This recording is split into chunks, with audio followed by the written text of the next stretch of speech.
جی ناظرین، بریک کے بعد خوش آمدید۔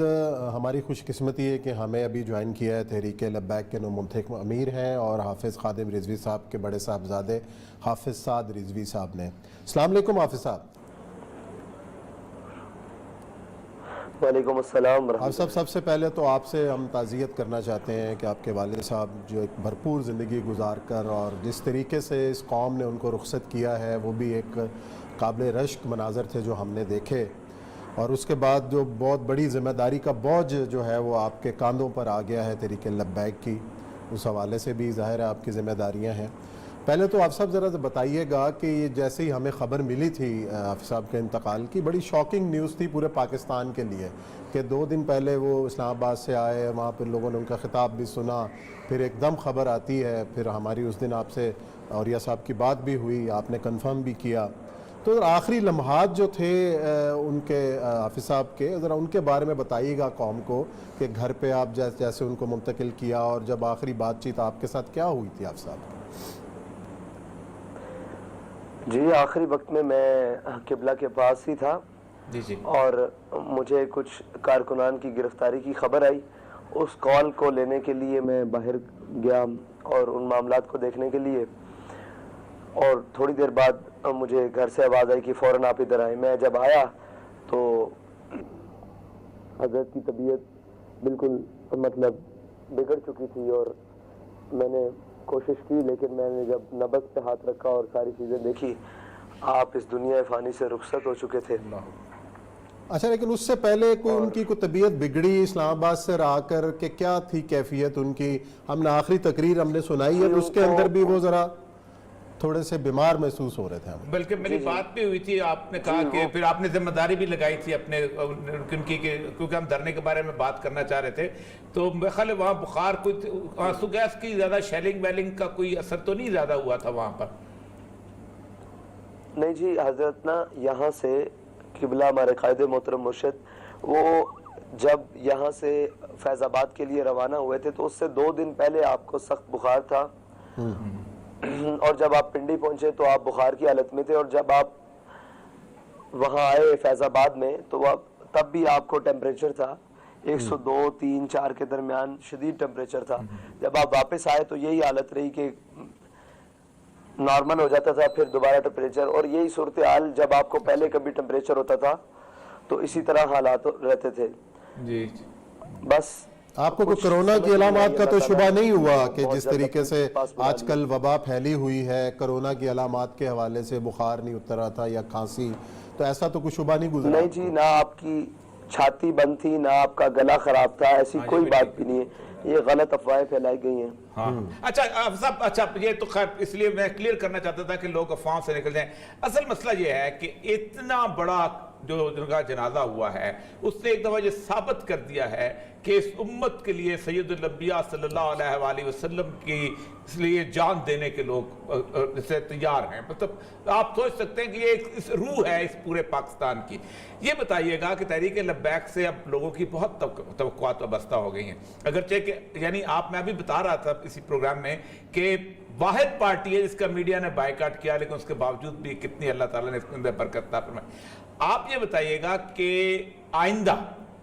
جو لائے عمل ہے، ظاہر بات ہے پہلا تو معاہدے پہ عمل درآمد کی بات ہوگی کہ کیا آپ اس کو اس معاہدے پہ عمل درآمد کے لیے بالکل اسی جوش و خروش کی طرح آئندہ کریں گے، اور پھر اللہ تعالیٰ آپ کو توفیق دے کہ آپ اس مشن کو آگے لے کے کیسے بڑھیں گے؟ دیکھیں جی، اس معاہدے کے حوالے سے جو بھی بات ہے وہ معاہدہ ایک بائی ریٹن پیپر کے اوپر ہوا ہے، اور اس کے اوپر حکومت کی طرف سے، ریاست کی طرف سے 3 ذمہ داروں نے دستخط کیے ہیں، اور ہمارے مجلس شورا کے 3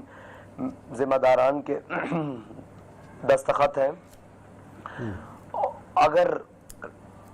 جو حکومت ہے وہ اس معاہدے سے روگردانی کی کوشش کرے گی ٹھیک، تو اس کے بعد مجلس شورا سے ہم مشاورت کے ساتھ اس کے اوپر راست اقدام اٹھائیں گے، ماشاءاللہ، اور کوشش نہیں کرنی چاہیے حکومت کو کہ وہ، اور ہم امید بھی کرتے ہیں کہ حکومت اپنے اس معاہدے سے روگردانی نہیں کرے گی۔ وہ اس لیے کہ انہوں نے ہم سے وعدہ کیا تھا کہ ہم اس کو لیجسلیشن کے لیے پارلیمنٹ میں لے کر جائیں گے، اور پارلیمنٹ میں ہمیں یقین ہے کہ تمام حضور کے غلام بیٹھے ہوئے ہیں، کلمہ پڑھنے والے بیٹھے ہوئے ہیں، اور جب ہم حکومت کے سامنے بھی بیٹھتے ہیں تو وہ ہم سے زیادہ اپنا عشق رسول ظاہر کرتے ہیں. تو جب یہ معاملہ پارلیمنٹ میں جائے گا تو کوئی بھی اس کی مخالفت نہیں کرے گا اور یہ اتفاق رائے سے پاس ہو جائے گا. اور اگر اس کے اوپر کوئی بات ہوگی تو ہم ان پارلیمنٹیرینز کے پاس خود جائیں گے اور ان کو بتائیں گے کہ آپ کو یہ ایم این اے شپ مبارک، آپ کو یہ تمام سہولیات مبارک، لیکن حضور کی عزت اور ناموس کے لیے آپ امت کی آواز بنے، اور یہ ذمہ داری ہم جہاں تک لے کر جا سکتے تھے وہاں تک تو پہنچا دی، اب یہ ذمہ داری آپ کے کندھوں پر ہے. تو انشاءاللہ ہم پوری امید کرتے ہیں، کیونکہ میرے آقا و مولا صلی اللہ علیہ وسلم نے فرمایا کہ مسلمان بزدل تو ہو سکتا ہے، جھوٹا نہیں ہو سکتا. صحیح بات. اچھا آپ صاحب یہ بتائیے گا کہ علامہ صاحب کی جو شخصیت ہے، جنہوں نے جس طرح انہوں نے ایک نئی روح پھونکی تھی، اور خاص طور پہ سیکولرزم اور لبرلزم کے خلاف جس طرح وہ بہت بڑی آواز تھے، آپ اندازہ کریں کہ جب بھی ان سے ملاقات ہوئی ہمیشہ وہ اس طرح کے ایسا لگتا تھا کہ پوری دنیا کا انٹرنیشنل پرسپیکٹو ان کے ساتھ. آپ کی یہ جدوجہد جو ہے سیکولرزم اور لبرلزم، آج جو کچھ ہمارے معاشرے کے اندر فحاشی اور عریانی کی صورتحال ہے، اس کو آپ کنٹینیو رکھیں گے آئندہ انشاءاللہ العزیز؟ انشاءاللہ، کیونکہ ہمارے قائد نے ہمیں ایک سلوگن دیا، وہ ہے کہ حضور کے دین کو تخت پر لانا ہے، اور یہ ملک حضور کے نام پر بنا ہے. اور اس ملک کو جب بنایا گیا تو ہر چھوٹے بڑے ہر مسلمان نے یہ نعرہ لگایا کہ پاکستان کا مطلب کیا، لا الہ الا اللہ، اور دستور ریاست کیا ہوگا، محمد رسول اللہ. انشاءاللہ حضور کے دین کو تخت پر لانے تک کے لیے ہم اپنی آخری سانس تک ہر طرح سے جدوجہد کریں گے. اچھا حافظ صاحب، ایک چیز ہمیں نظر آئی اس جنازے کے اندر کہ تمام مکاتب فکر کے جید علماء، سیاسی جماعتوں کے جو رہنما تھے وہ بھی شریک ہوئے. اور ظاہر ہے جب آپ اس پولیٹیکل ایجنڈے کی بات کرتے ہیں، دین کو نافذ کرنے کی بات کرتے ہیں، ظاہر ہے ایک سیاسی جماعت کے باقی جماعتوں سے بھی رابطے ہوتے ہیں، ایک مشترکات کے اوپر اتفاق کی بات ہوتی ہے. تو اتنی دینی جماعتیں ہیں تو تحریک لبیک کی کیا پرائرٹی ہوگی کہ باقی دینی جماعتوں کے ساتھ مل کر ان کو بھی اس جدوجہد کے اندر شامل کیا جائے گا، یا آپ سولو فلائٹ کے حامی؟